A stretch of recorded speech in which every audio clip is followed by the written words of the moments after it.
Namaskar, a very warm welcome to Ansarkari. And in this episode, again, we'll pick up different questions and try to see them critically कि हम इनमें क्या कर सकते थे, क्या किया है, कैसे हम सीखें in the minimum possible time.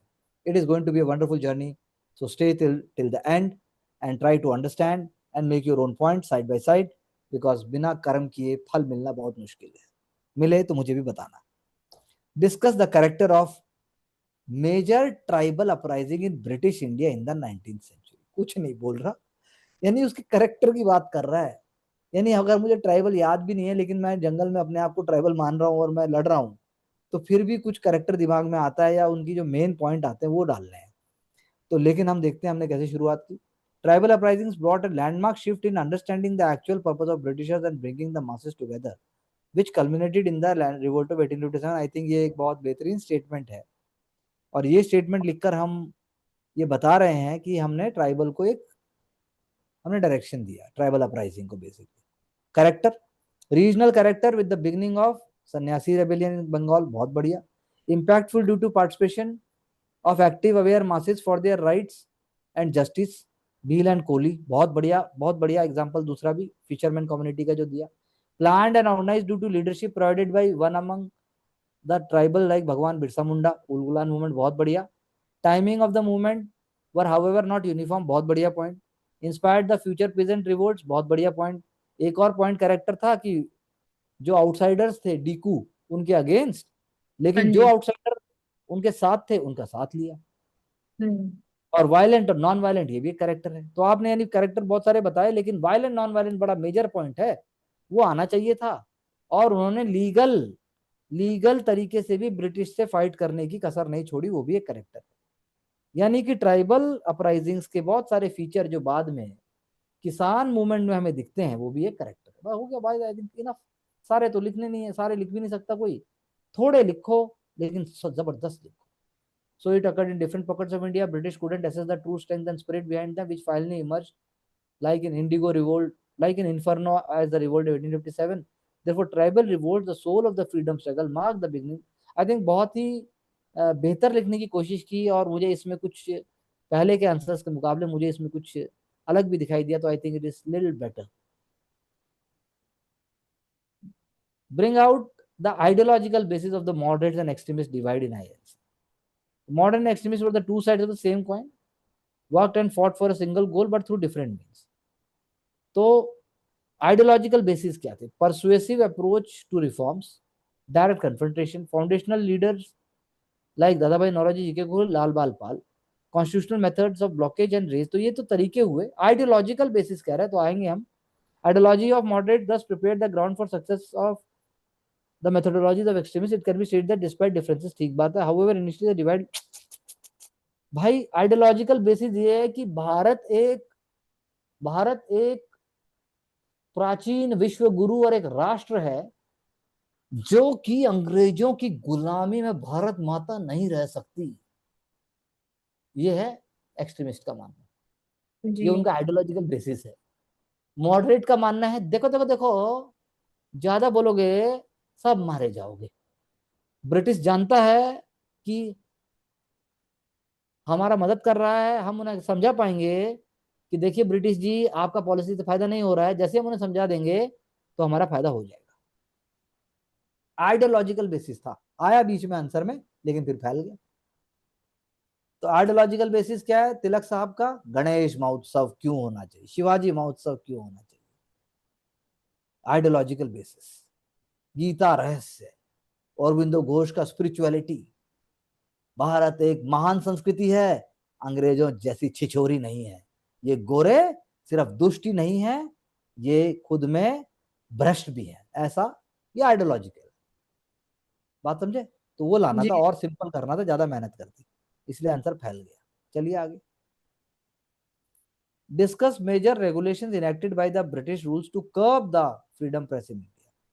तो आपने बताया suppress voice of India through regulation. Fundamental freedom है लेकिन नहीं दी.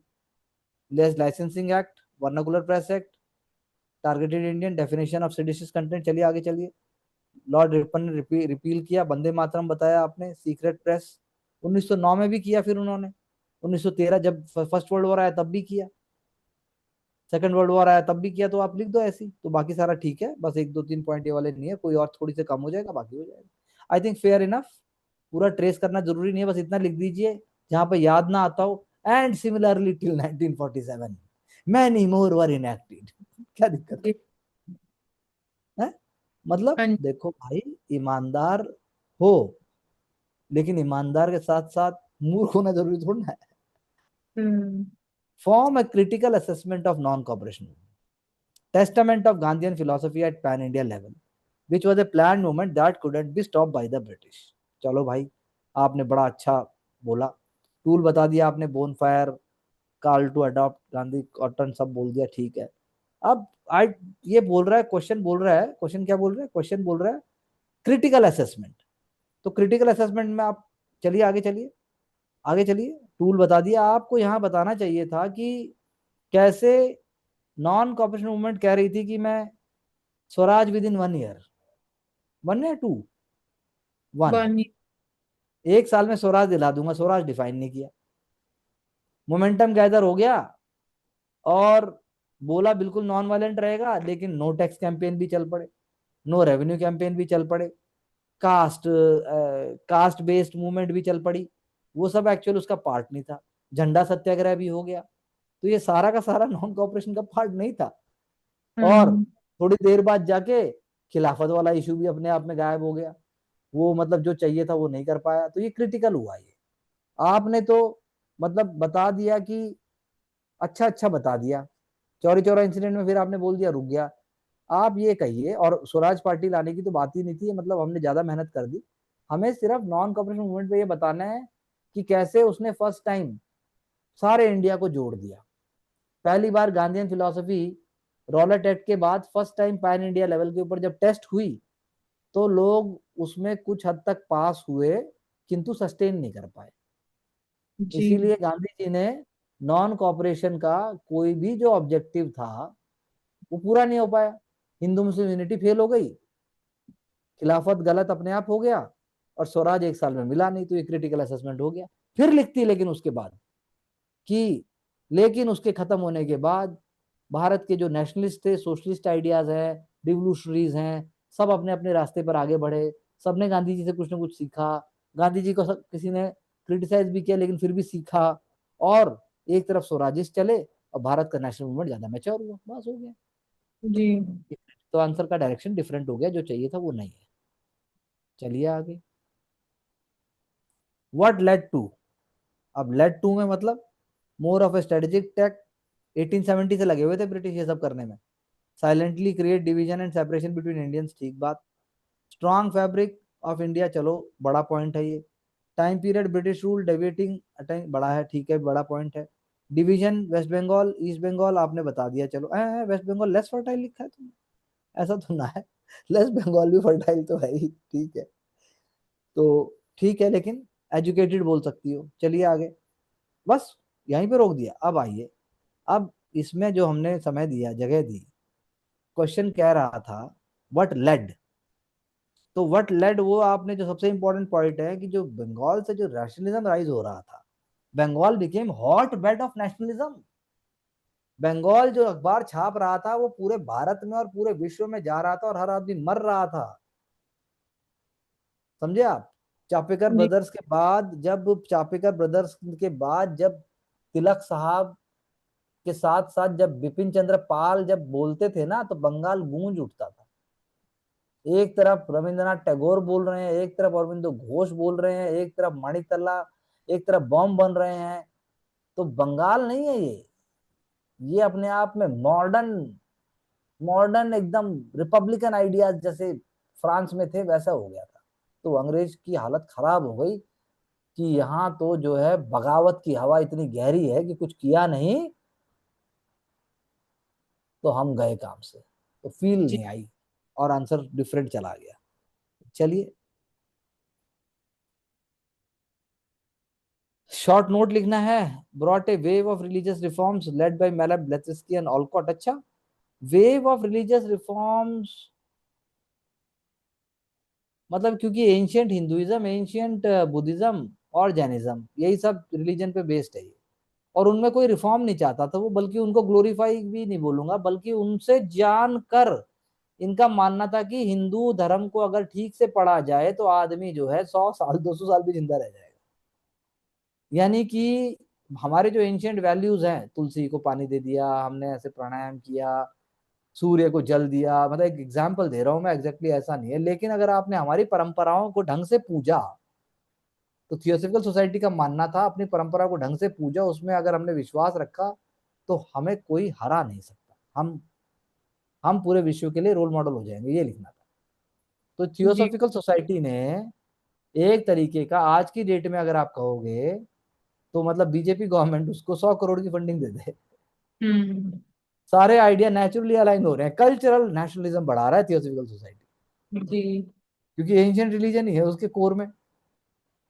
वो तो हाँ ये जी। कहेगा नमस्ते बोलने से जब आपकी उंगलियां आपस में टच होती हैं, उसके हम्म। चक्र से भी एनर्जी प्रज्वलित होती है, ऐसा थियोसॉफिकल सोसाइटी।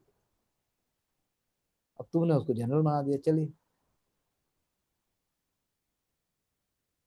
19वीं सदी में ब्रिटिश द्वारा अपने शिख शोषित शासन के विरुद्ध और दमनकारी कानूनों अपने हितों की संस्कृति, अब छोटा पैरा पूरा एक लाइन थोड़ी ना, एक पूरा पैरे का गुलदस्ता फेंक देती है। तो ये आदत आपको छोड़नी पड़ेगी। वन कानून, भूमि संसाधन, राजस्व प्रणाली, नगरी, आंसर लिखने हैं, महसूस करने हैं, प्रेम पत्र की तरह, फेंकने नहीं है। कोल अपने आप को लेटर लिख रहे हो, ऐसा फील करो। कोल विद्रोह जो छोटे नागपुर में भूमि और वन कानूनों के विरुद्ध आरंभ हुआ, ठीक बात है, संताली साहूकारों के शोषण, भगवान बिरसा मुंडा, जनजातीय विद्रोह की विशेषता, ठीक है, लेकिन कुछ दो एक दो पॉइंट जो हमने पहले चर्चा की वो लाने की कोशिश करिए, उसकी सोच को लाइए। 1885 में कांग्रेस की स्थापना उदारवादी विचारधारा के आधार पर हुई। जैसे जैसे उदारवादी विचारधारा राजनीतिक विवेक की अवधारणा का विकास हुआ, स्वराज और राजनीतिक अधिकारों के मांग के लिए एक नई दिशा उभरी, उग्रवादी विचारधारा के नाम से जाना गया, जिसके आधार पर उदारवादी एक की मांगों को प्रभावित थी, किंतु वैचारिक भिन्नता थी। उदारवादियों द्वारा आदर्शों और शांतिपूर्ण ढंग से ब्रिटिश से सुधारों की मांग की, उदारवादी द्वारा औपनिवेशिक नीतियों को चुनौती दी गई। बिल्कुल सही लिखा, अच्छा लिखा है। उदारवादी ब्रिटिश शासन के संवैधानिक सुधारों और स्वशासन के पक्षधर में थे। उग्रवाद पूर्ण स्वराज्य की मांग कर रहा था। 1905 में उदारवादी और उग्रवादी द्वारा बंगाल विभाजन का विरोध किया गया। स्वदेशी बहिष्कार पत्रों अखबारों द्वारा महिलाओं की भूमिका भी बढ़ी, किंतु 1907 में जाते जाते कांग्रेस सूत्र अधिवेशन में हमें सूरत अधिवेशन में हमें उग्रवादी और उदारवादी का विभाजन देखने को मिलता है। बात ठीक है, जो विचारों पे आधारित था। राजनीतिक परिवर्तन ब्रिटिश समय की, ठीक बात है। भारत में प्रेस की अवधारणा स्वतंत्रता पर अंकुश लगाने के लिए ब्रिटिश शासकों द्वारा लागू किए गए प्रमुख नियमों पर चर्चा करें। नियम नहीं भी पता तो नियमों पर चर्चा करें।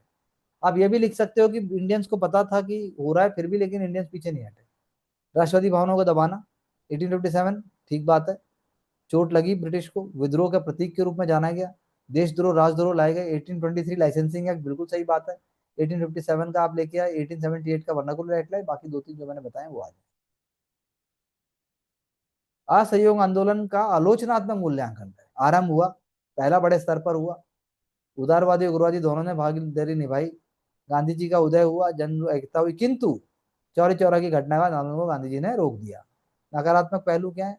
विचारधाराओं में विविधता के कारण बिखराव, इतने बड़े स्तर पर आंदोलन करने में 8 वर्ष का समय लगा। मध्यम वर्ग की भागीदारी भी कम हो गई। हिंसा और निलंबन के कारण उग्रवादियों से इसका विरोध विद्रोह हुआ। भारत, ठीक है, आपने क्वेश्चन को समझा, लेकिन दो तीन पॉइंट जो हमने और एक्स्ट्रा डिस्कस किए वो लेके आने।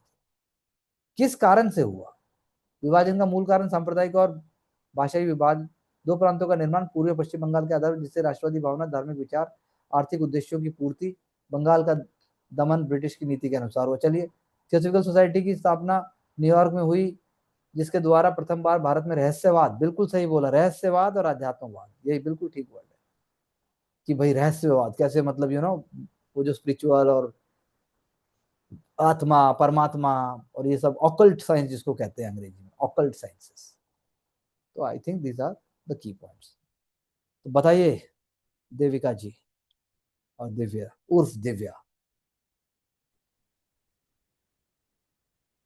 सर, जो इंग्लिश के आंसर्स में आइडियाज है सर, उनको भी लेकर आना है, उनको पढ़ना है उनके साथ साथ सर। बार बार आप। सुनिए, बार बार देखिए, ब्रश करते टाइम सुनिए, सुनते रहिए।